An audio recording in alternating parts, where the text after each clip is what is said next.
మత్తు పదార్థాల రవాణా జరగకుండా నిరంతరం తనిఖీలు కొనసాగుతాయని గూడూరు డీఎస్పీ సూర్యనారాయణ రెడ్డి వెల్లడించారు.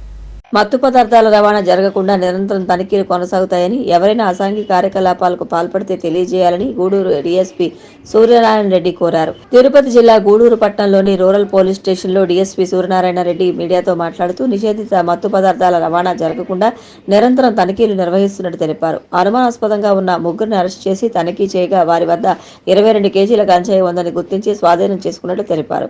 ఒరిస్సా రాష్ట్రంలో గంజాయి కొనుగోలు చేసి రైల్లో గూడూరుకు తీసుకొచ్చి ఇక్కడి నుంచి తమిళనాడుకు వెళ్లేందుకు ప్రయత్నించగా అరెస్టు చేశామని అన్నారు. ఈ సమావేశంలో rural CI Venugopal Reddy, SI Manoj Kumar సిబ్బంది పాల్గొన్నారు.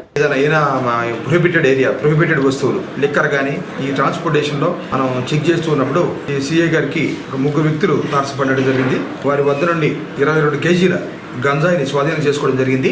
వారు బిలాంగ్స్ టు తమిళనాడు స్టేటు.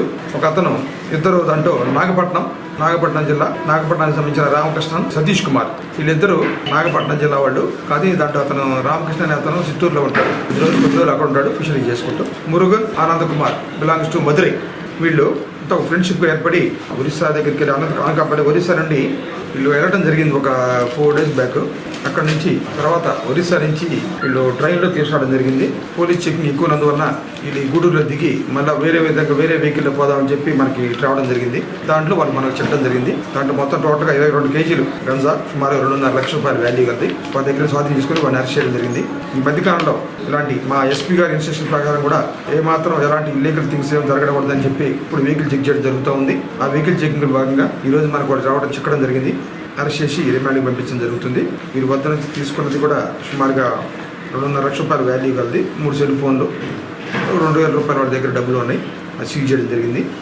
దీంట్లో అరెస్ట్ చేసిన సిఐ గారికి మరియు ఎస్ఐ గారిని మన సిబ్బందిని కూడా ఎస్పీ గారు అభినందించడం జరిగింది. రివార్డులు కూడా ఇస్తారు. ఇలాగే ఫర్దర్గా కూడా యువత మత్తులో చెడు వ్యసనాలకు లోనై మాదక ద్రవ్యాలని అక్రమ రవాణా చేస్తూ అనవసరం పట్టుబడుతున్నారు. వాళ్ళు కూడా అదంతా సుమారు 25-30 ఇయర్స్ బ్యాచ్. 30 ఇయర్స్ పిల్లలు ఈ కురవాళ్ళు దీంట్లో ఇరుక్కుంటే వాళ్ళ జీవితాలు నాశనం అయిపోతే తర్వాత షీట్లు ఓపెన్ చేయబడతాయి. అలాగే 2-3 సార్లు ఇలాంటి కేసుల్లో ఇన్వాల్వ్ అయితే వాళ్ళ మీద పీడీ యాక్ట్ కూడా పెట్టడం జరుగుతుంది. అందువల్ల దయచేసి దీంట్లో ఏమి ఉండదు. వాళ్ళు ఏదో మనీ సంపాదన కోసం కొంత పొరపాటు చేస్తున్నారు. ఎందుకు చేస్తున్నారు అనేది వాళ్ళు తెలుసుకోవాలి. ప్రజలు కూడా ఈ ప్రజల్లో మాకు సమాచారం ఇస్తే అధిక వాళ్ళ సమాచారం కూడా మేము సీక్రెట్గా ఉంచుతాము. దీంట్లో ఇలాంటి జరిగితే పబ్లిక్ కూడా మాకు 1112కి అండ్ డైల్ 100కి కూడా ఇవ్వచ్చు.